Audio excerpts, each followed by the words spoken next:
Hey everybody, it's Master Gallengeist here, bringing you my review for the movie Creed 2, and I didn't really enjoy this movie that much, and it's mainly because, one, I think that the movie was too long, and two, it felt like a rehash kind of of Rocky 3 and Rocky 4, in that we kind of get the heavyweight championship portion of it, like Adonis Creed gets to that level and then has another challenger, of course, this being Ivan Drago's son, and the fallouts of that. And I just could not really get that much into it. I felt kind of bored watching it. And that's a weird thing to say because this is mainly an action movie with like fights and everything, with boxing matches, but the boxing fights and portions didn't seem that interesting to me. I was like, okay, with these kind of movies, you get the kind of ebb and flow of what's going on. So you kind of have to shake some things up going through it, and I didn't really feel that much shake-up going on. Specifically also because this heavily had to call back to Rocky 4 with what went on with how Ivan Drago was a different boxer than Apollo Creed and Rocky Balboa, and the different kinds of things that they had to do to get in shape for that. This just felt essentially more of a rehash of that instead of Adonis's own kind of story going forward. Because the one thing I kind of liked about the first Creed movie is that it felt more of Creed finding his own kind of style and everything, and Rocky kind of still trying to be that mentor to his friend's son. Here, it just feels like the fighting and montage portions were just mainly built for callbacks of the other movies, with random filler stuff fit in throughout the whole rest of it, such as uh, Adonis and Bianca having to deal with their relationship and its evolutions, Rocky with his relationships and everything, and tucked in there we get Victor and Ivan Drago with their kind of things going on. And one of the biggest kind of things I had was that they could have delved as much time into Victor Drago as they did with Adonis Creed. I would have rather had the. We've seen a lot of stuff going on with Creed before. I would have rather been also focused more in this movie on Victor because there were seeds of a good character there. Here, I mean, it's a little bit more even. He's still more pitched as the villain. He's not even pitched as the villain. He's more used as the tool of his father, the villain, and the promoter that was pretty much using him to make big bank. But there was a lot of interesting stuff that could have been done with him because Ivan was pretty much trying to build him up to regain the glory that they had had during the Soviet era and that he had lost when he had lost to Rocky. And he was using his son for that, and when they're doing all these matches and everything, and after the first match where, oh, spoiler alert, Adonis loses because he doesn't take Rocky's advice. Rocky tells him not to take the fight, but Adonis, like, I'm doing it anyway, goes in without understanding who he's fighting against, having gotten another coach who was the son of the coach that had helped Apollo, and gets severely beaten. And I'm almost like, is he going to die from this? I'm like, they're probably not going to have him die from this because then the movie would be over. Or we'd go and we'd see that his kid would grow up and then he'd be fighting another Drago or whatnot. I don't know. It was just like, okay, he's going to live, he's going to be really broken, and this is going to shatter him. Now, he had lost, but because Victor had hit him when he was down, he was disqualified. So Creed still retained his title.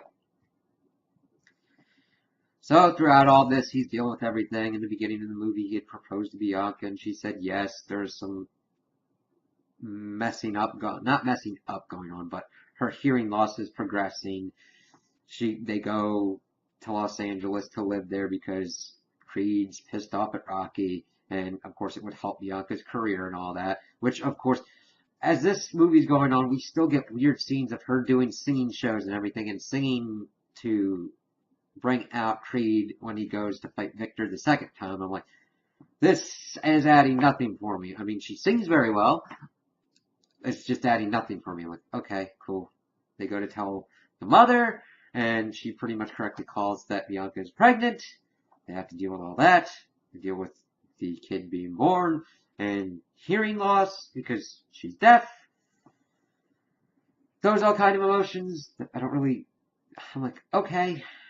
I just didn't. I felt like it was just oddly placed and just very awkwardly segued into it. It's like, okay, here's the thing. I knew I was supposed to care about these things, but in the way it was presented, I didn't. And how it was executed, I just didn't care. I'm like, okay, alright, yeah. Rocky giving advice and everything, coming back to help him, train him again to get him back into fighting shape to take on Victor. So they deal with all that. He's dealing with it, being a new father and all that. And Rocky's trying to reconnect with his son because that's thrown in there. And I'm like, okay, alright. But they take him out. Instead of going to, this rematch would happen in Russia. And instead of going to Russia again, which I was very expecting, they go out into the desert of California and have him do his whole training montage. Like, okay, yeah. And we see him training to take those hits in those close quarters to take on Victor.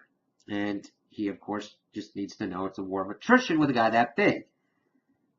You just have to outlast him. And we've learned throughout the movie that his fights typically don't go longer than 4 rounds. So if it goes beyond that, you're getting into his endurance territory and everything. So he gets into it.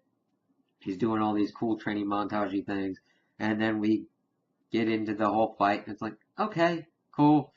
We know that he's going to take the hits. He does. There are some nasty hits. They make it look pretty real, but it doesn't look that exciting. It just follows the same kind of numbers and playbook, so you don't really get that surprised about anything. You're not surprised about any kind of corner shakeup or whatnot at all. The only thing that happens is that Victor sees his mother leave because they had went to a party and everything like that, and he was pissed off about all these people now getting support that he had pretty much beat the crap out of Creed, and he doesn't want that. Ivan wants that. He'd had it before and was using his son to get that back. Of course, nothing really goes there from it, except just to have his mother come in and leave out when Creed is pretty much taking him down and all that. Of course, they get into the end fight. Creed's pretty much just annihilating him, but Ivan decides to care for his son and throws in the towel, which something Rocky didn't do and Creed's coach didn't do to get him out of seriously getting injured. Because before Creed was like severely injured in the first fight with Victor, he got really knocked in and his coach didn't throw in the towel to like stop it. Here, Ivan does it for his son, and then later on, we see Creed celebrating. He's in bad shape. He's almost in the same kind of shape he was in when he lost the fight. But he won and all that. We see everybody celebrating and all that.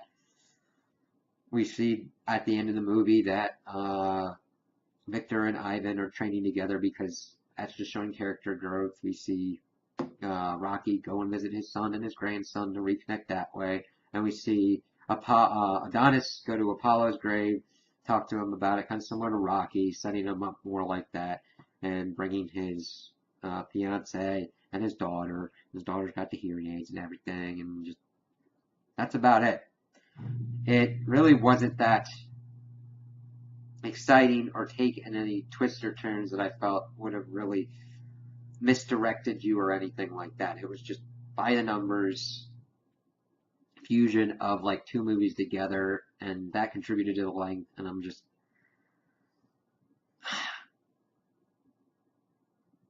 I was kind of surprised. I'm like, okay, I kind of am interested and intrigued by Adonis and Rocky's relationship, and I really wanted that to be the biggest kind of focus, but it felt this movie felt very unfocused, that there was a lot of things going on, but none of it was that interesting because it's like not that deep.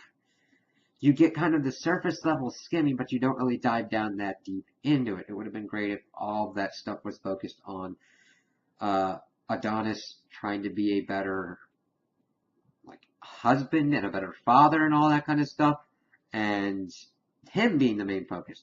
Or Rocky trying to do that and set that kind of example as Creed watched on.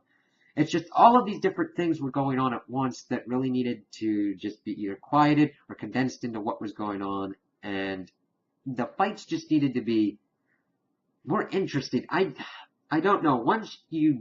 I think the whole thing with the first Creed was that it's like, okay, there could be a lot of different ways that this could go. He could win, he could lose, he could be severely injured, but win, he could be severely injured and lose.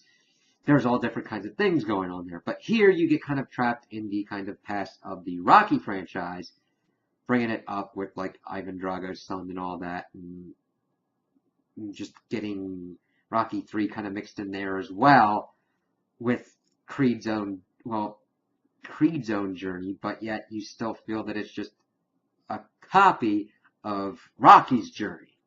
And that's the overall frustrating bit, because I liked what they had set up with Adonis's character, and I'm just like, oh, he's kind of following the same kind of stuff. Granted, he has some things changed around, but it's just not overall enough to make it exciting. I'm like, okay. And I mean, it's nice to see like, oh, he's got to deal with this challenge of his daughter being deaf. Surface level. You don't really see him having to deal with that or having to be like, okay, I gotta learn sign language to effectively communicate with my daughter. I mean, I was gonna have to do that for the woman I love anyway, but I've got to do these things, and this doesn't mean that she's broken or damaged or anything. She's just different, and I gotta learn to love her that way. But it's just, I mean, you kind of get that, but it's that surface skim, and I'm like, so I wouldn't really recommend seeing this in the theaters. I'd recommend more like if you're on an airplane, like you need something like, yeah, this will take over 2 hours. It's like 2 hours and 10 minutes or something like that. So that'll get you through a trip, or a good ways through a trip, but I wouldn't really go see it. If it's on and you need something on, sure, but overall it doesn't really do much with what's going on, and I just feel being like, oh, okay, we're pretty much going to continue this circle going on, so what you gonna do? So, those are my opinions on the movie. Tell me what you guys think in the comments below. If you liked it, if you didn't like it, if you agree with me, if you disagree with me. Also like and subscribe, and I hope you have a good day.